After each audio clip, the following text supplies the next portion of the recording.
What's up, everybody? This is Tadpole Superhero, and today I am continuing my E3 reaction and recap set of videos. Like part one, you can put this on the background if you don't want to watch. I will be putting up screenshots and video clips if you're interested in that. If not, put it on the background and just listen. That's cool too.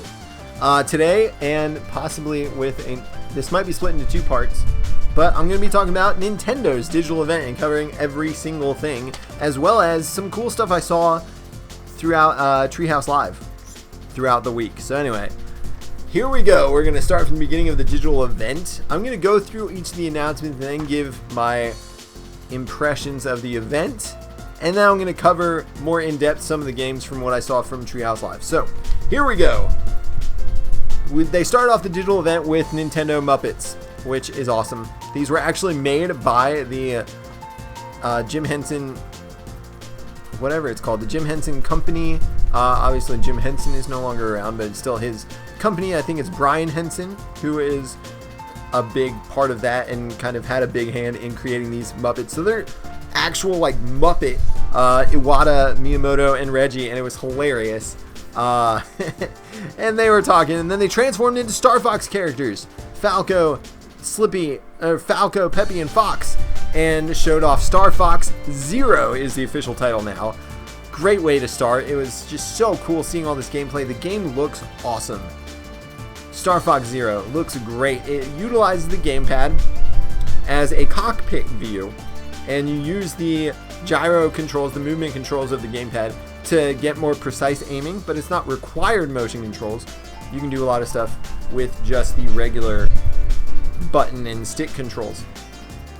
And they showed off just purely gameplay, flying through familiar levels like Corneria from Star Fox 64. It looked very similar to the Star Fox 64 version at the beginning, but then it turned into new boss fights. They showed off some cool dog fights in space.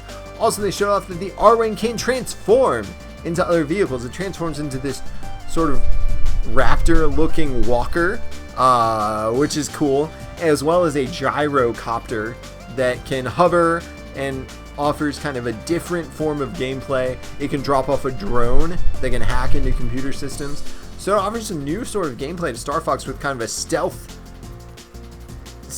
kind of gameplay with a gyrocopter. I'm not sure how to describe it, but three different forms for the R-Wing. That's cool.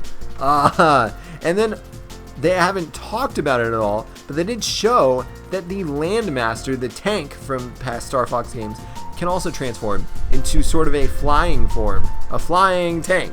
It looks awesome, but they haven't talked about it at all.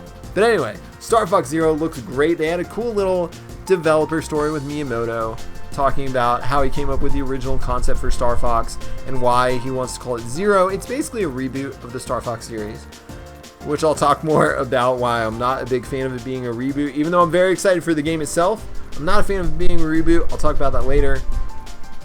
Yeah, it was very cool. They showed off a lot of Star Fox. It's great. It comes out this holiday, 2015. So, hooray. It looks fantastic. What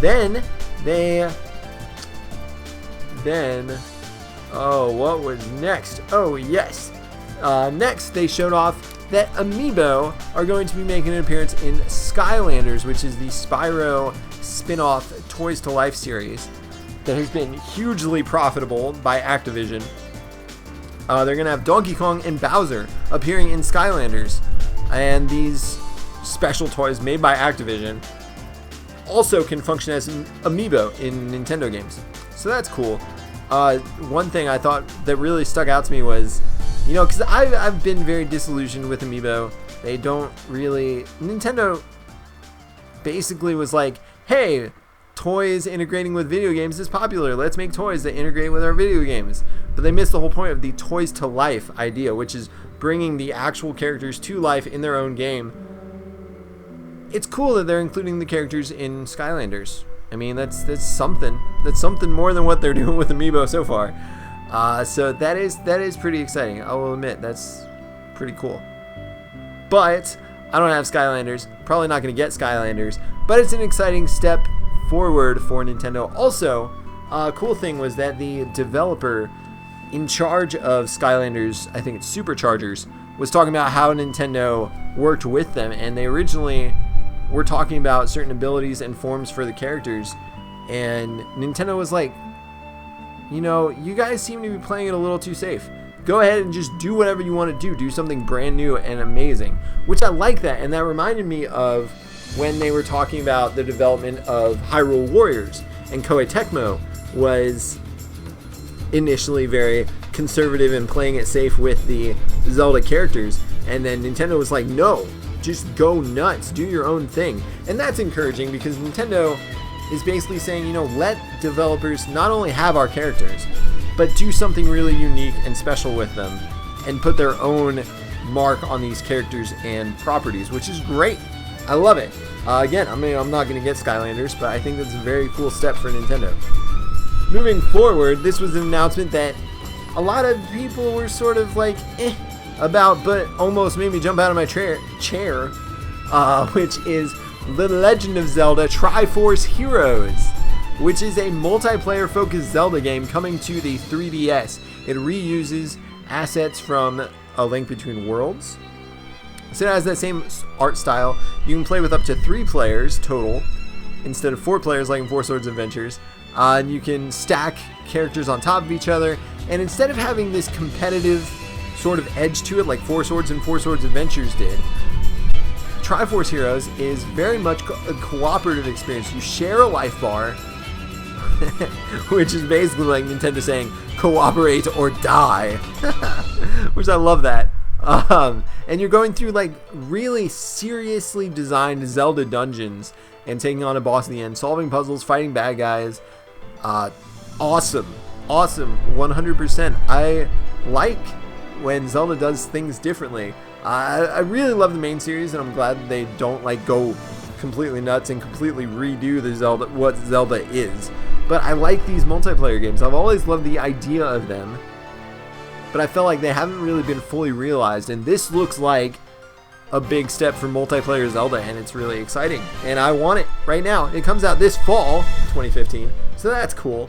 I'll talk more about that when I get to kind of the Treehouse Live and more in-depth stuff about Nintendo games. Oh, other things about Triforce Heroes that they did talk about in the Direct. You have a number of different costumes you can wear. Like you can wear Zelda's dress, and you can wear this cool samurai costume, and they're not just to make you look differently, but they also function differently and give you different abilities. Like there's a bomb outfit that gives you the big bomb power-up from A Link Between Worlds.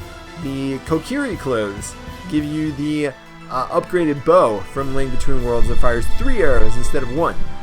The Zelda dress makes it you find hearts more easily. This is great, really cool stuff, and it's really a very unique spin on the Zelda format. As well as the game, where the costumes come into it, is the game is set within a fashion-focused kingdom, and the princess, the daughter of the king, has been cursed, and she can only wear ugly clothes. So it's up to 3 heroes to save the princess from her fashion faux pas. I think it's hilarious. So anyway, Legend of Zelda Triforce Heroes comes out this fall. It cannot come out sooner. I want it. I want it right now. Anyway, next they showed the trailer for Hyrule Warriors Legends, which is the 3DS Hyrule Warriors coming to 3DS. I already said that. This was already leaked ahead of time, but they did show a little bit more of it, as well as the release window. Now, I was very excited for this game. I was like, wow, Hyrule Warriors is awesome. Taking on the Go would be great. The release window kind of killed it for me because it doesn't come out until 2016. And a very vague 2016, not, you know, spring or first quarter, which means I bet at the soonest it wouldn't come until next year's E3. That's disappointing. I feel like it's too late for a 3DS Hyrule Warriors. But anyway, it could still be good. Depending on if we get a Hyrule Warriors 2 or not. So we'll see. But kind of killed the hype for me. The leak didn't kill it for me. I still, you know, enjoyed seeing the trailer. Tetra and King of Red Lions are in it. All of the DLC characters are in it. So that's really cool. I just feel like it's coming out too late.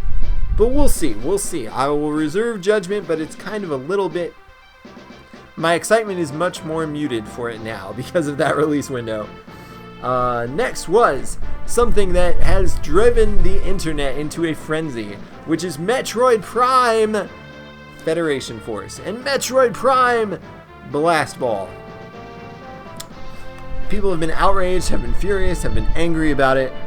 I think they're all a bunch of little babies who are massively overreacting. I understand being disappointed. I understand being, upset for a bit. They're taking it a little too seriously, a little too personally.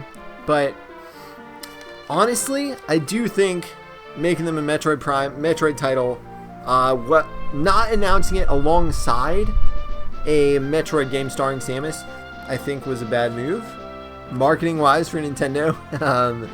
But the games actually look really fun. They look like Metroid Prime, basically. Blast Ball is basically a first-person soccer game with laser guns.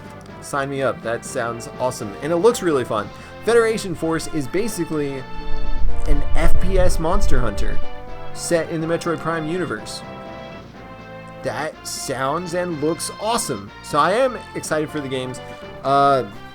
They don't come out until 2016, I think, was the release window. So it'll be a while before we see more of them, which is why with them coming out so far away, I think it would have been really smart to announce some Metroid alongside them. But I'm guessing that means they don't have a main Metroid in the works, which is disappointing for Metroid fans. Which I have liked the Metroid games, but I don't know. I don't take this stuff personally. But Federation Force does look really fun. It's FPS Monster Hunter, 4-player co-op in the Metroid universe. That is really cool. So anyway, and they did more of it with Treehouse Live. I'll get to more of that, but I mean, there are fans who have put together a petition calling for the cancellation of the game. They've gone on to basically every trailer of the game and every piece of gameplay footage of the game and have tried to get the dislikes to be outrageous. Again, it's very selfish and petty and childish and stupid. So anyway, guys, calm down. Just let the game be. There'll be a new Metroid with Samus eventually. Just not yet. And that's unfortunate. It's been a long time. But, give the game a chance. I think it looks really fun. Considering what the game is, it makes sense that it has Metroid in the title. I think it was a bad move announcing it when they did without what Metroid fans would call a quote-unquote real Metroid game alongside it. But whatever. Just bad timing and bad marketing decision. But the game looks really fun. Next, they had new trailers both for Fire Emblem for the 3DS and Shin Megami Tensei Cross Fire Emblem, which Fire Emblem, the new 3DS Fire Emblem game, has an English title. It's Fire Emblem Fates, and it is the really great thing about the trailer for it was it's completely English voice actors.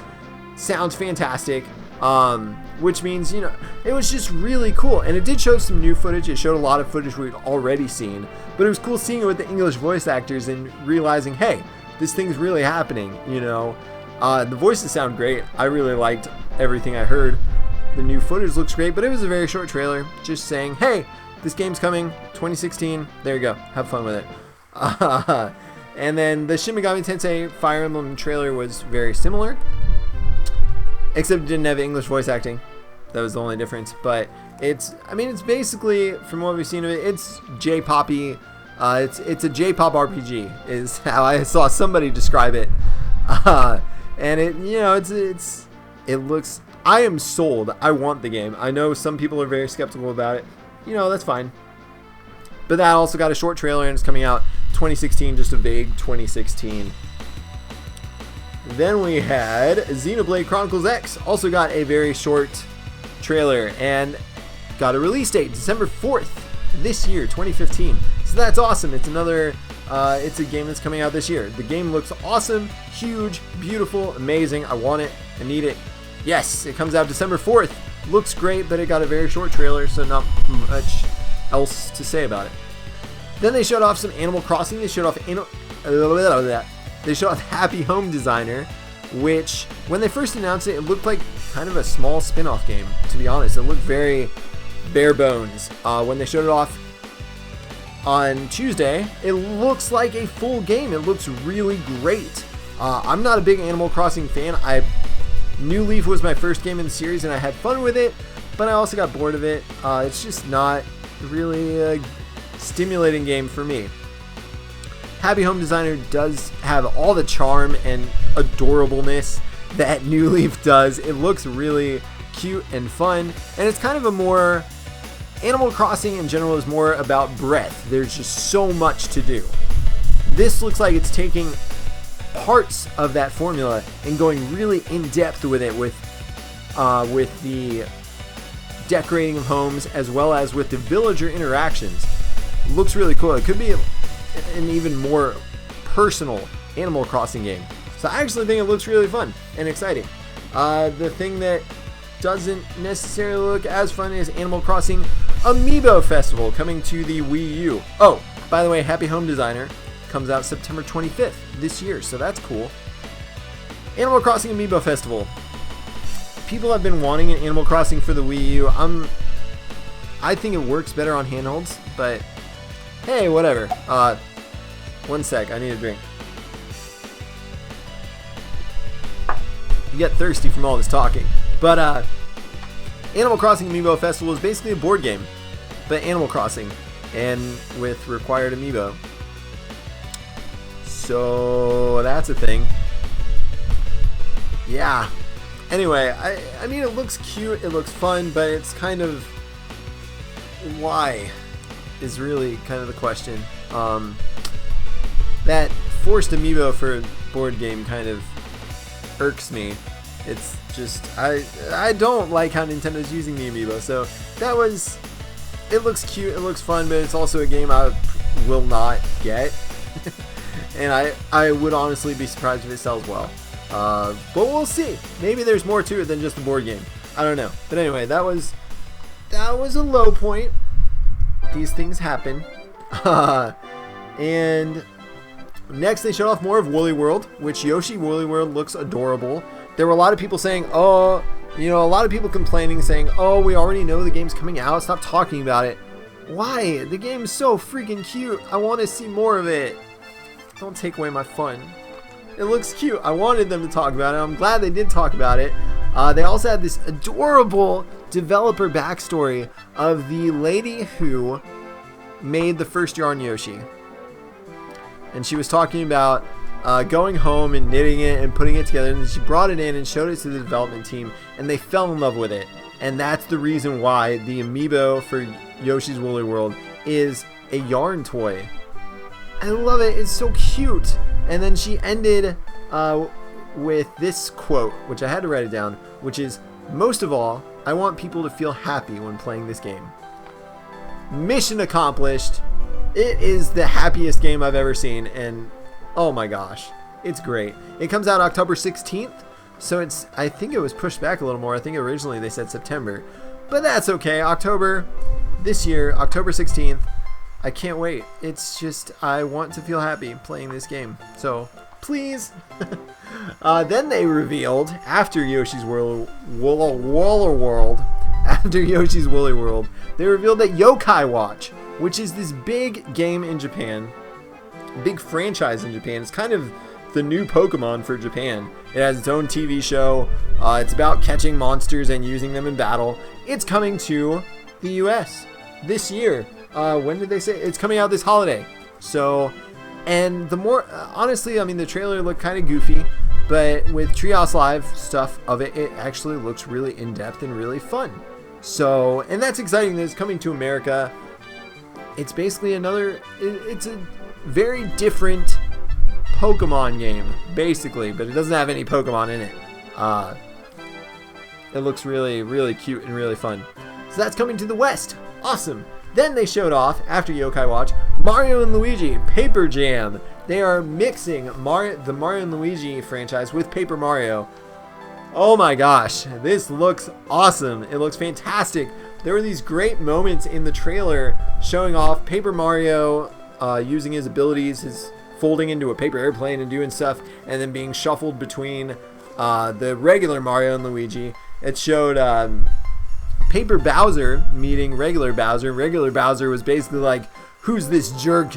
I'm gonna wreck your face. I think he literally said that, and then they both jumped at each other and got into a fight, which was, I mean, come on, what do you expect from Bowser meeting another Bowser? But it looks so fun and so great. The Mario and Luigi franchise is so much fun and hilarious, and the Paper Mario franchise, aside from Sticker Star, is very fun and hilarious. So mixing the two is kind of a no-brainer, and that game comes out spring of 2016. It looks great. I only have one question about Mario and Luigi Paper Jam. There's a Paper Mario, there's a Paper Peach, there's a Paper Bowser. Why isn't there a Paper Luigi? Just a question. Just wondering where he is. Anyway, then they showed off Mario Tennis Ultra Smash for the Wii U. It comes out this holiday. Not much to say about it. It's Mario Tennis with Mega Mushrooms. You can transform into a giant Mario or Peach or Bowser or whoever you want to, and play tennis as a giant. So it's Mario Tennis. It looks great. I love Mario Tennis. So bring it on this holiday. Awesome. Then they showed off more of Mario Maker.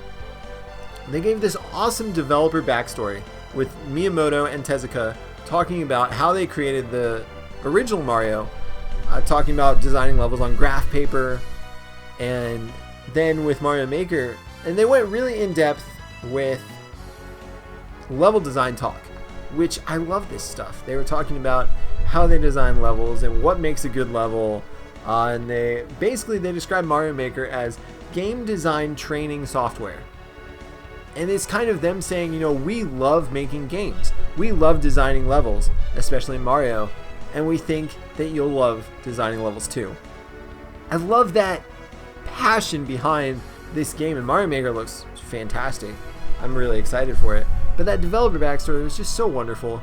They also showed off that you can use your amiibo and transform Mario into different characters. So you can have an 8-bit Wii Fit trainer jumping around through Mario levels, and an 8-bit Yoshi or Kirby or Link running around in Mario levels. It's just so cool. They just keep adding more to this game. Oh my gosh, it's huge. And then they also revealed a gigantic 8-bit Mario amiibo, and it is gigantic. I think it's bigger than any other amiibo. And it's 8-bit Mario on a warp pipe, and it looks fantastic. I don't know what it does. I forget, and I didn't write it down, but it looks hilarious. Oh, yeah, I got a yawn.